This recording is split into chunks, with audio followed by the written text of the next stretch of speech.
Video yang memperlihatkan pria berpakaian lusuh merusak patung Garuda Pancasila di puncak Tugu depan Pasar Warujayang, Kecamatan Tanjung Anom, Nganjuk viral di media sosial. Pria itu juga berteriak-teriak menyebut soal PKI. Video berdurasi 30 detik tersebut diunggah oleh akun @wongelek_x di salah satu grup Facebook yang mayoritas beranggotakan warga Warujaya, Tanjung Anom.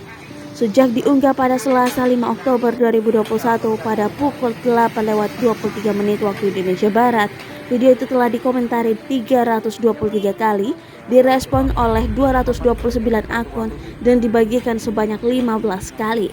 Saat dikonfirmasi mengenai hal ini, Kapolsek Warujayang Kompol Maser Lirsotrisno membenarkan video viral tersebut.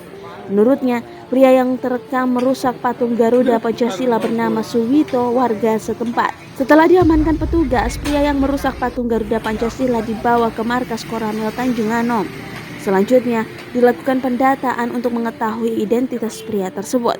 Sementara berdasarkan pantauan lokasi hingga kini patung Garuda Pancasila yang dirusak Suwito belum diperbaiki. Akibat ulah Suwito, patung Garuda Pancasila itu rusak parah dan tinggal menyisakan 5 lambang Pancasila.